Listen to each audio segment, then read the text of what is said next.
పులిహోర ఎలా తయారు చేయాలో చూద్దాం. మీకు ఎవరికైనా నచ్చితే కనుక ఒకసారి ట్రై చేయండి. అలాగే విడిపోయిన ఉప్పునని కామెంట్ సెక్షన్లో తెలియజేయండి. ఇందులో మిరియాలు, నువ్వులు, అలాగే మెంతులు, జీలకర్ర ఇవి వేయించుకుని మిక్సీ పట్టి వేసుకోవడం వల్ల పులిహోర అనేది చాలా టేస్టీగా ఉంటుంది. స్టవ్ మీద బాండి పెట్టుకుని 1/2 టీ స్పూన్ మెంతులు, 1/2 టీ స్పూన్ జీలకర్ర, 1/2 టీ స్పూన్ మిరియాలు ఇవన్నీ వేసుకుని 4 నిమిషాల పాటు వేయించుకోవాలి. ఇవి ఫ్రై అయిన తర్వాత 1 టేబుల్ స్పూన్ నువ్వులు వేసుకోవాలి. నువ్వులు చిటపట్లాడేంత వరకు ఫ్రై చేసుకోవాలి. నువ్వు చిటపట్లాడిన తర్వాత గిన్నెలో వేసుకుని పక్కన పెట్టుకోవాలి. గిన్నెలోకి కొద్దిగా చింతపండు నానబెట్టుకోవాలి. చింతపండు రసం తీసుకుని పక్కన పెట్టుకోవాలి. పూర్తిగా చల్లగిన తర్వాత మిక్సీ జార్లో వేసుకోవాలి. మిక్సీ పట్టుకోవాలి. వీలైనంత మెత్తగా మిక్సీ పట్టుకోవాలి.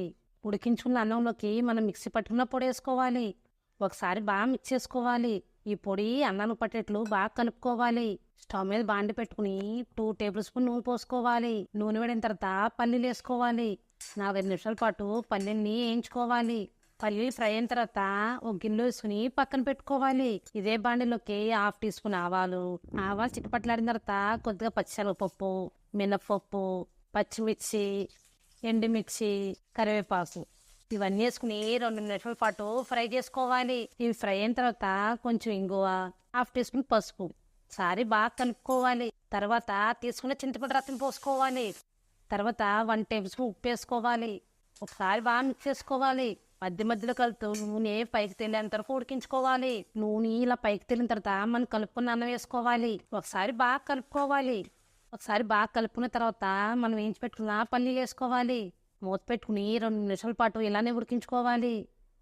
2-3 నిమిషాల తర్వాత స్టవ్ ఆఫ్ చేసి ప్లేట్లో సర్వ్ చేసుకుంటామే.